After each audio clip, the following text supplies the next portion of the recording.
Queridos amigos, uma boa noite. Que bom estarmos juntos para a continuidade do estudo do livro Os Mensageiros. Então, que possamos nos dedicar neste momento a um único pensamento. Agradeçamos pelos nossos sentidos de ver, ouvir, sentir e vamos respirar com calma. Nos colocar neste momento presente. Em nossa mente, Jesus, a sua imagem luminosa, representa para nós o amor maior, aquele único ser que nos ama exatamente como nós somos. Que possamos nos unir num único pensamento. Agradecer também a espiritualidade, pedindo intuição para os nossos estudos de hoje, muita luz, muita paz para o nosso coração e que seja de muito proveito os nossos estudos. Damos graças a Deus e vamos iniciar então os estudos dessa noite. Capítulos anteriores, de conhecer alguns depoimentos acerca das oportunidades vividas por alguns espíritos. Nesse capítulo 12 não é diferente. É mais um depoimento que vem trazendo para a gente um alerta importante que André Luiz traz à prática vivenciada, que na verdade o comportamento é igualmente o de muitos de nós. E Vicente, no capítulo 13, sempre vem depois fazendo as ponderações e diante de tudo que André Luiz fica ali com dúvidas ou pensando, o Vicente acaba de esclarecer, porque ele já tem uma vivência maior lá em nosso lar. E ele ajuda André Luiz a entender, então, sobre um novo prisma. Nós estudamos muitas teorias e na hora da prática, como funciona. Por meio destes depoimentos, nós aprendemos também com eles e muito refletimos, com certeza. O capítulo 12 também se inicia naquele ambiente de conversação. Então, onde estava Belarmino, mais um companheiro, começa então a narrar a sua trajetória. Ele já fazia 3 anos que ele frequentava o centro de mensageiros e dizia que tudo ali eram novas lições e que só diante da confiança e dos desígnios divinos, é que ele entendeu, que tudo acontece no momento certo. Porque ele chegou a pensar que o espiritismo tinha chegado cedo demais no caminho dos homens e que nós não estaríamos preparados. Mas, como ele disse, tudo acontece no tempo de Deus e tudo está certo neste universo. Nós é que temos dificuldades. Então ele disse, também andei às tontas nas semeaduras terrestres. É muito difícil escapar à influência do meio quando em luta na carne. São tantas e tamanhas as dificuldades em relação ao mundo externo que não escapei do desastre. A multiplicidade de fenômenos e singularidades mediúnicas reservam surpresas de vulto a qualquer doutrinador que possua mais raciocínio na cabeça que sentimentos no coração. O vício intelectual pode desviar qualquer trabalhador mais entusiasmado do que sincero, e foi o que me aconteceu. Também parti daqui em missão de entendimento espiritual. Ou seja, ele aprendeu muita coisa e seguiu cheio de ensinamentos para o planeta. Não ia para estimular fenômenos, mas para colaborar na jornada de companheiros encarnados e desencarnados. O serviço era imenso e recebi todo o auxílio para iniciar minha grande tarefa. Nos primeiros serviços, uma intraduzível alegria me dominava o espírito. Minha mãe, que se convertera em minha devotada orientadora, não cabia em si de contente. Com enorme entusiasmo, sob meu controle estava médiuns de efeitos físicos, psicógrafos e de incorporação. E com o fascínio que o comércio com o invisível teve sobre mim, eu recaí e muito errei.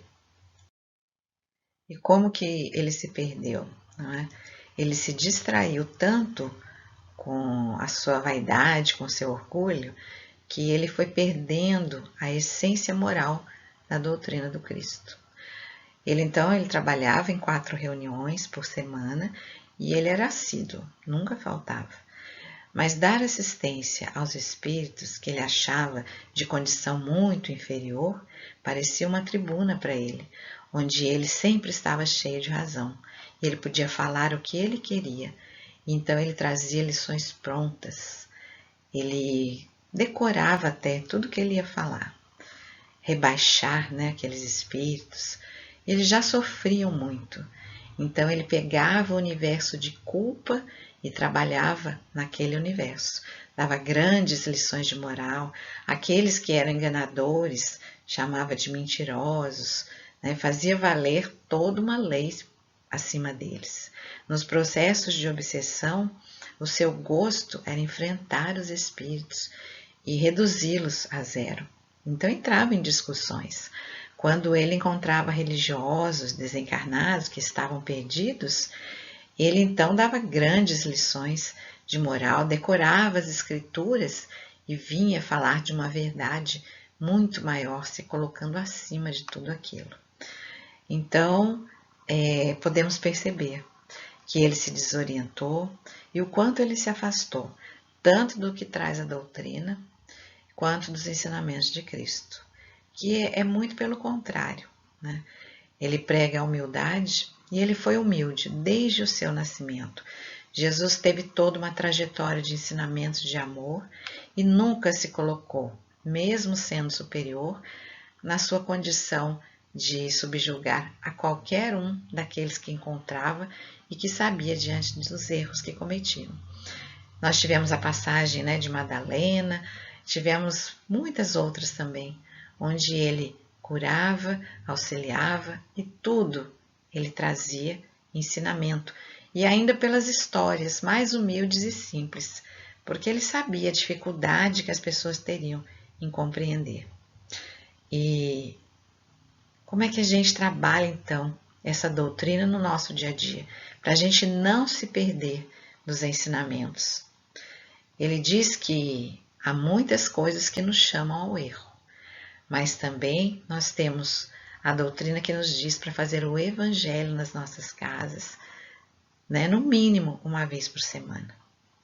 Se abrirmos, sempre trará uma mensagem à luz do evangelho, a vivência do Cristo e a grande mensagem de amor, que por meio dessa codificação que Kardec trouxe, nós podemos nos guiar.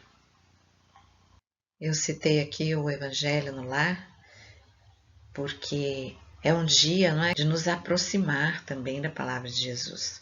Mas nós temos muitas obras, as obras básicas, o Livro dos Espíritos, que traz todos os nossos questionamentos e podem ser lidos aos poucos, mas fazem parte aí do socorro também espiritual para nós. Então Jesus, tocando no coração dos necessitados, acolheu de tal forma, quando ele esteve vivendo aqui entre nós, que os seus seguidores caminharam para a morte fortalecidos do Espírito. Então, fecharam os olhos para tudo que estava acontecendo de ruim à volta deles e se fortaleceram de dentro para fora. E como a gente faz para colocar isso, para trazer essa força para o nosso coração? Parece que nós adormecemos esses ensinamentos e sobrepondo a nossa vida nas ilusões, nos pequenos devaneios aí, colocando a nossa personalidade na frente, abrindo margem para influências. Neste nosso caminho, quantos trabalhadores do Mestre acabam ficando cegos de si mesmos? E essa reflexão é para todos nós trabalhadores, porque às vezes somente vamos nos dar conta lá no retorno ao plano espiritual, assim como aconteceu com Monteiro. Mas os ensinamentos estão todos aí. Procure Jesus nas coisas simples, na lágrima, no afago, na alegria pura, no trabalho honesto, no gesto fraterno, enfim, em tudo que eleva e ilumina. É essa a nossa grande busca. Monteiro, ele esqueceu da sua própria iluminação. Era um trabalhador? Sim, mas a boca falava nas obrigações e o coração estava fechado pela vaidade e pelo orgulho. Ele impunha virtudes aos desencarnados, esquecido de olhar seu próprio comportamento. Palavra, ele falava, né? Ele colocava, mas saía da sua boca sem que aquilo fizesse sentido na sua vida, no seu coração. Ele falava de paciência, mas não tinha nenhuma paciência com seus vizinhos ou amigos, nem tampouco serenidade. Se mostrava inflexível com os que o cercavam e nos negócios era arrogante e perseguia os credores. Isso tudo acontecia de dia e de noite ele ia lá para o centro trabalhar e passar os ensinamentos do Cristo. Os ensinamentos morais que ele não vivia. Então ele acabou gostando lá da sensação de apontar, de criticar. E isso porque ele estava sofrendo influência, deixando à frente as suas dificuldades. Então isso chama para nós. Será que nós avaliamos o nosso comportamento? Quantos fatos e acontecimentos criticamos e apontamos os erros, né, com facilidade? Hoje nós vivemos num mundo virtual, de cancelamentos, declarações de ódio e, assim, um detalhe interessante e que a doutrina esclarece para a gente, né? Mesmo que nós não tomemos uma atitude, somente o fato de pensar, nós já produzimos essa energia. O nosso pensamento é uma grande força geradora. Não podemos esquecer disso. E os ensinamentos trazidos por André Luiz neste livro significa o amor do Mestre por nós. Porque ele vem trazendo esse comportamento para que a gente se olhe, para que a gente mergulhe em nós mesmos, né? Para os nossos pensamentos. E a gente se pergunte também qual é a verdade, né, do nosso coração. Eu trouxe uma fala de Joana de Ângeles, que é psicografia de Divaldo Franco, sobre o Mestre Jesus. Jesus não foi um legislador convencional. Era portador de uma revolução com base no amor, capaz de transformar os alicerces morais do indivíduo e da sociedade. O ensinamento de Jesus fundamenta-se na evolução do self, iluminando a sombra e vencendo-a. Isso significa que não é mentir para nós mesmos, não é ignorar e atropelar aquilo que nós temos dificuldade, mas é um olhar. A partir daí, como nós podemos olhar e melhorar. Então, o ensinamento de Jesus, ele vem buscar o ser humano no abismo em que se encontra, priorizando os valores éticos e espirituais. Os objetivos da Boa Nova que ele trouxe centram-se no futuro do espírito, na sua emancipação total, na sua incessante busca de Deus, tornando-se o caminho e a verdade que conduz a vida à plenitude, ao armazenamento de sabedoria e do amor. E é isso tudo mesmo que Jesus trouxe e que ele representa. Joana de Ângeles traduz perfeitamente e ilumina, né, com essa colocação. E ali naquela conversação, Monteiro, agora já mais consciente, né, ele reconhece então: fora das sessões práticas, minha atividade doutrinária consistia em vastíssimos comentários dos fenômenos observados, duelos palavrosos, narrações de acontecimentos insólidos, crítica rigorosa dos médiuns. Assim, de desvio em desvio, a angina encontrou-me e para cá retornei, qual demente necessitado de hospício. Como ensinar sem exemplo dirigido sem amor? Entidades perigosas e revoltadas aguardaram-me a saída do plano físico. Meu raciocínio pedia socorro divino, mas meu sentimento agarrava-se a objetivos inferiores.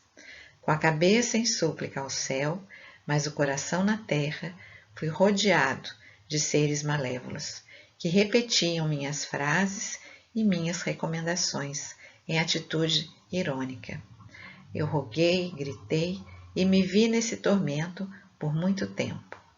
Quando os sentimentos de apego à esfera física se atenuaram, a consideração de alguns bons amigos me trouxe até aqui.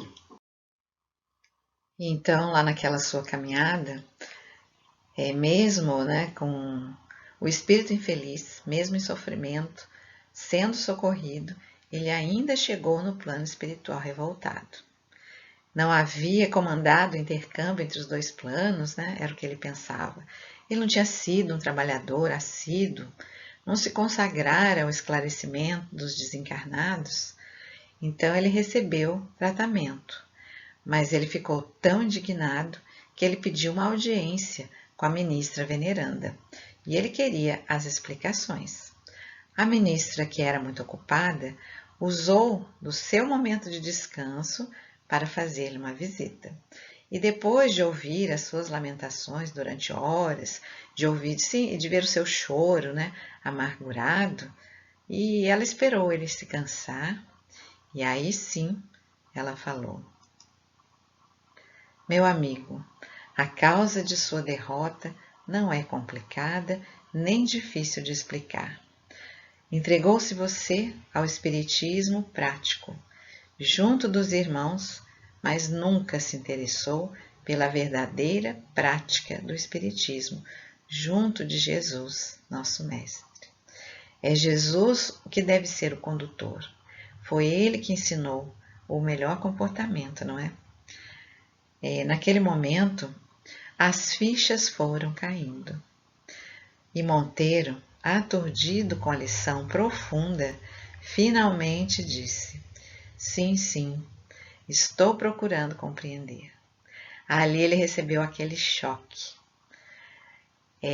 O sentimento, a percepção foi chegando para ele. Eu lembro de Paulo, na entrada de Damasco. Eu acho que dá aquela queda e aí parece que tudo se abre na mente dele.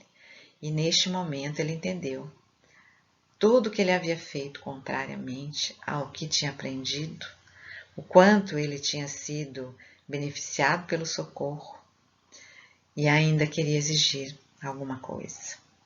André Luiz ficou impressionado com essa história, com esse depoimento de Monteiro. E a cabeça dele já estava assim, mirabolando. Mas ele e Vicente precisavam seguir. Eles tinham lá o novo encontro com Aniceto. E eles seguiram então. André Luiz descreve imensos jardins por onde eles caminharam. E ele começou a pensar, como é que os trabalhadores têm uma grande responsabilidade para cumprir.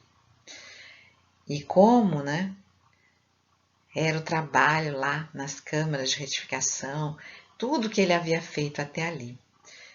E Vicente até que falou para ele: meu amigo, você estava acostumado lá, naqueles trabalhos onde tudo era mais reservado.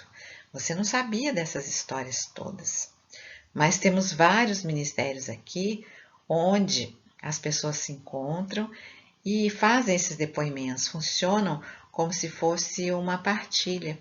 São centros de conversações, onde um ajuda o outro, com essa oportunidade de falar, de revelar as suas questões. E traz também para todos, assim como para nós, muitas reflexões. Entrando então no capítulo 13, que vem com as reflexões e as explicações de Vicente para André Luiz, eles estão caminhando para um outro compromisso, e aí Vicente vai contando então sobre os ministérios. Ainda tinham 2 ministérios chamados celestiais, que são os de elevação e da união divina, onde davam apoio com sua influência santificante para o padrão dos pensamentos de todos, sem que eles mesmos percebessem. Olha a atuação do amor divino, do universo que só quer ajudar, que o tempo todo está ajudando e influenciando. Então, há pessoas com pensamento elevado trabalhando nesse ministério para ajudar aqueles que não conseguem colocar a mente num pensamento no bem. Ainda no Ministério de Esclarecimento, continuou Vicente, temos o Instituto de Administradores, onde os espíritos cultos procuram restaurar as forças próprias e corrigir os erros cometidos na mordomia terrestre. Então, lá mesmo aqueles que estudam, que têm muito conhecimento, muita cultura, também lá passam para se restaurar, para novos estudos, diante dessa ampliação agora espiritual. O estágio aqui representa uma bênção do Senhor, e por mais que trabalhássemos, nunca retribuiríamos a essa colônia na medida de nosso débito para com ela. Então Vicente já reconhece, Ele já passa pelo nosso lar há longo tempo, sabe de cada detalhe em cada ministério e ele vê quão maravilhoso é poder ser recepcionado por nosso lar e ser ajudado. Nossa situação é a de abrigados em verdadeiro paraíso, pelo ensejo de serviço edificante que nos oferece. Outros companheiros estão fazendo angustiosas estações de aprendizado nas regiões mais baixas, prisioneiros uns dos outros pela teia de remorsos e malignas recordações. Aqui a gente lembra que pensamento é energia e que ligados uns aos outros, e aqui ele fala até dos remorsos, de culpas, de ficar pensando e remoendo as coisas ruins que nos fizeram ou que nós fizemos aos outros, isso nos torna prisioneiros.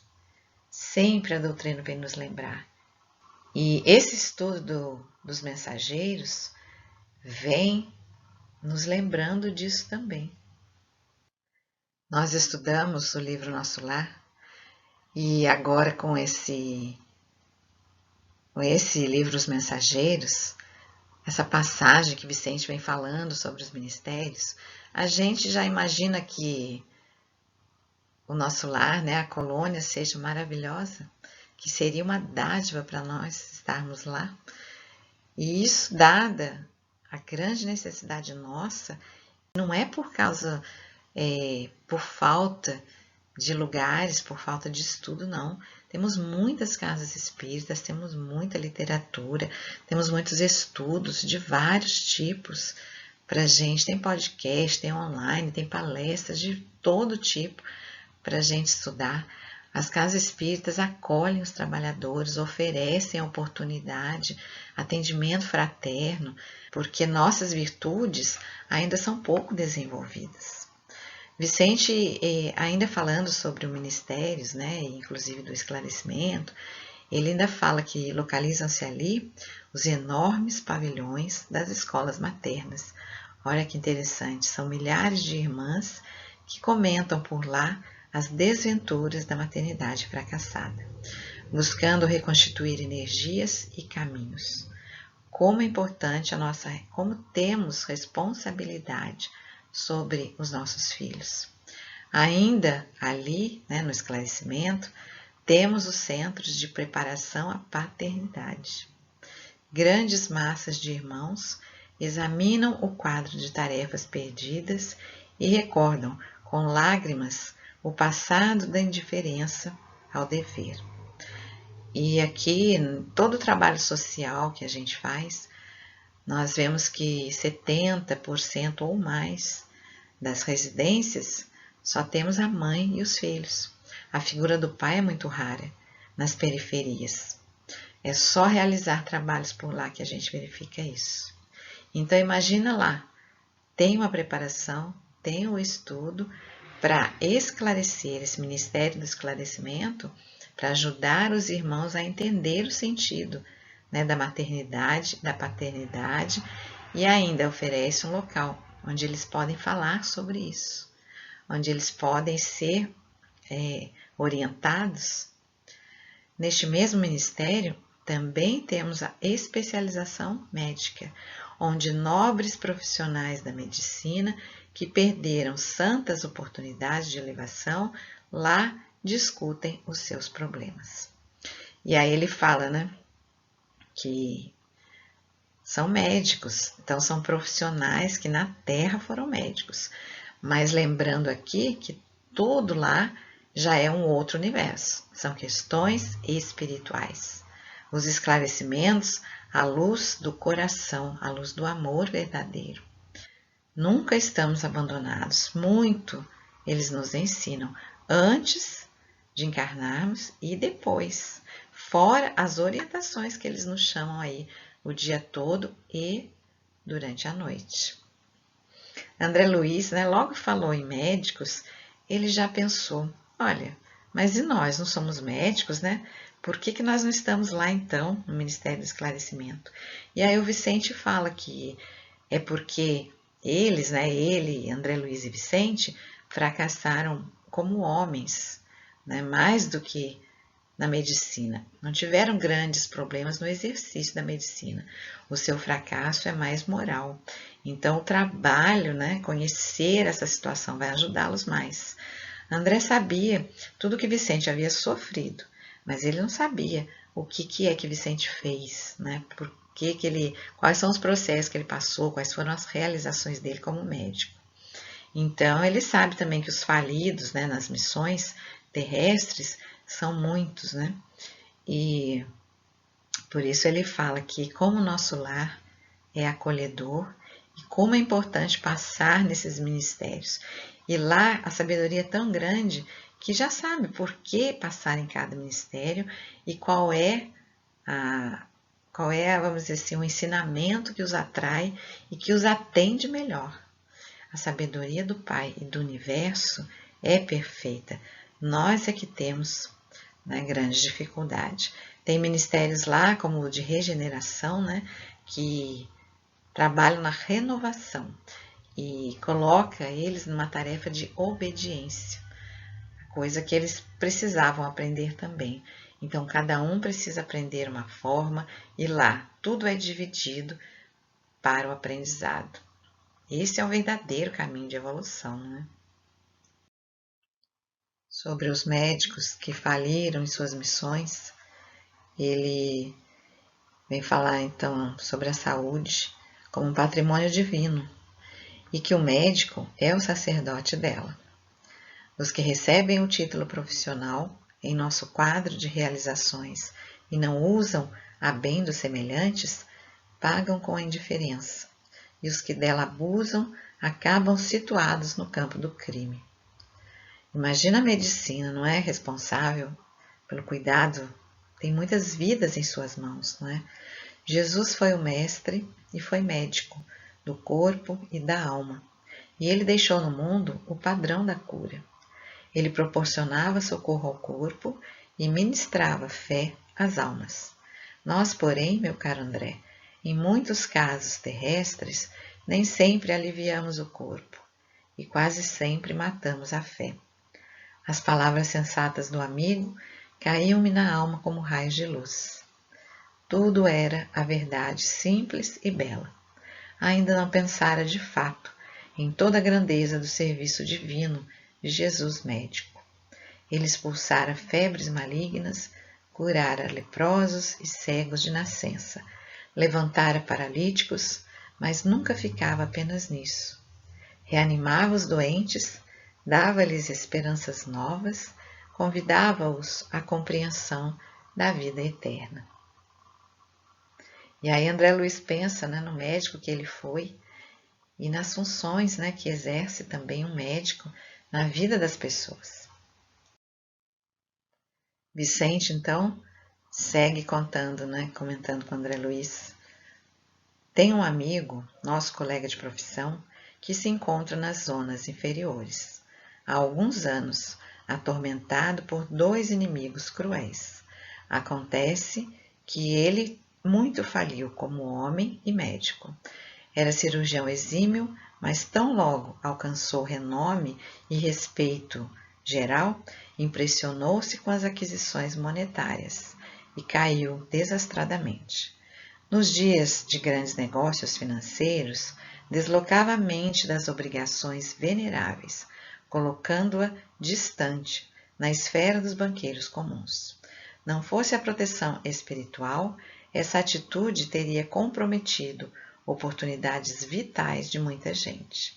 E aqui a gente para ver que a proteção espiritual está em toda parte. Então nunca estamos abandonados do amor do Pai. A colaboração do pobre amigo tornara-se quase nula, e alguns desencarnados, nas intervenções cirúrgicas que ele praticava, notando sua irresponsabilidade, atribuíram-lhe a causa da morte física. Não a esperavam, voltando-lhe ódio terrível. Isso ele está falando que a gente sabe, nós somos espíritos imortais.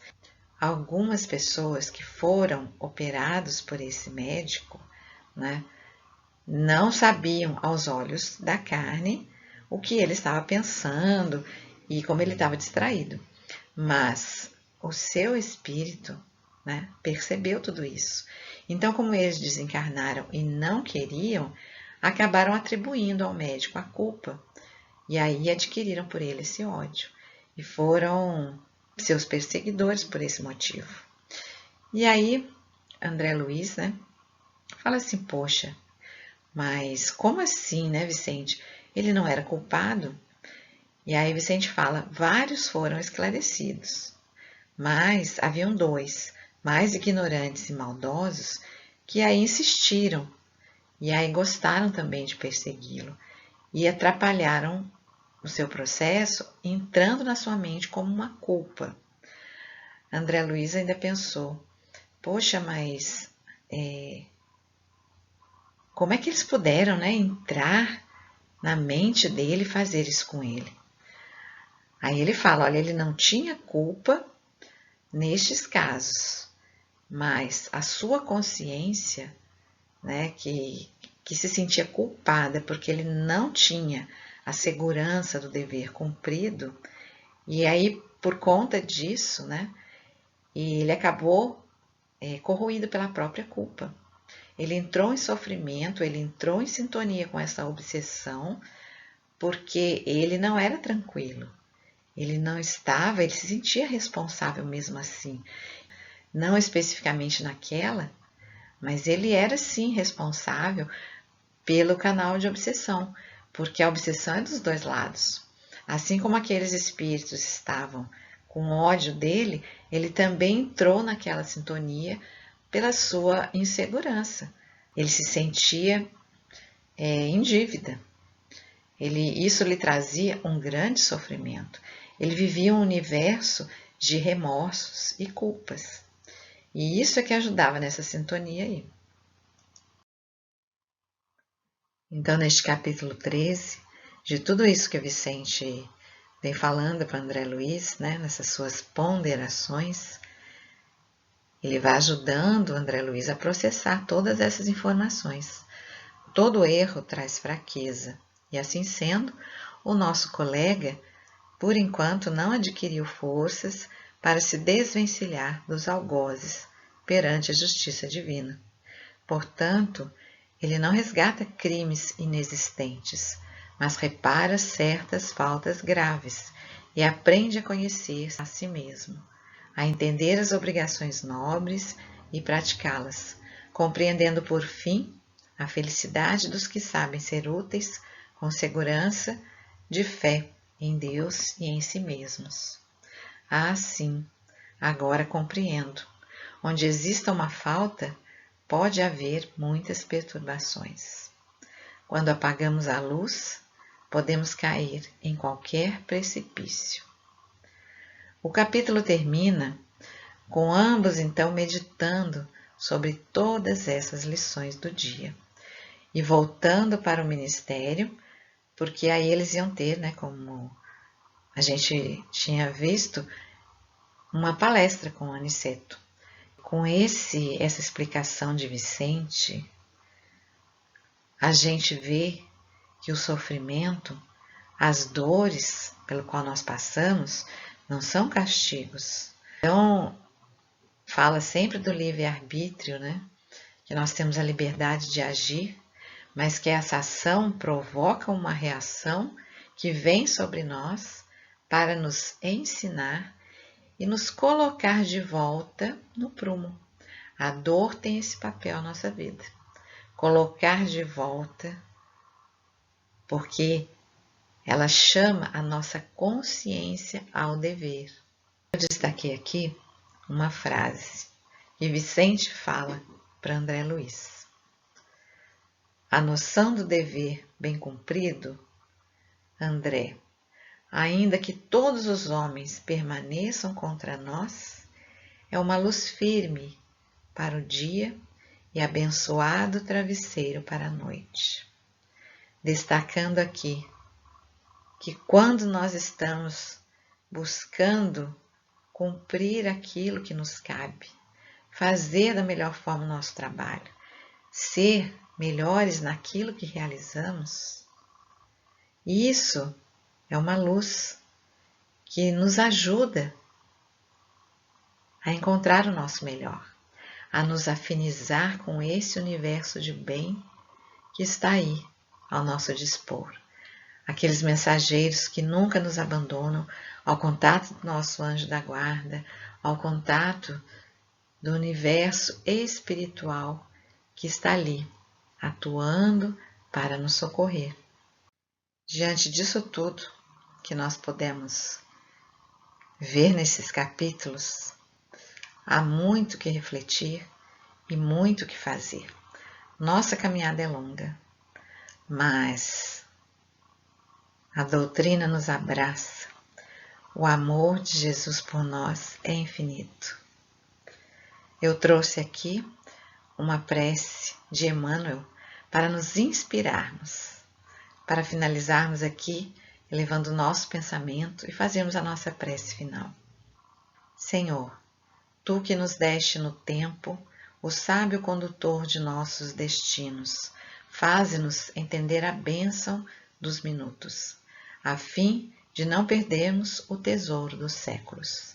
Por ele temos a hora de semear e a hora de colher, a hora de rir e a hora de chorar.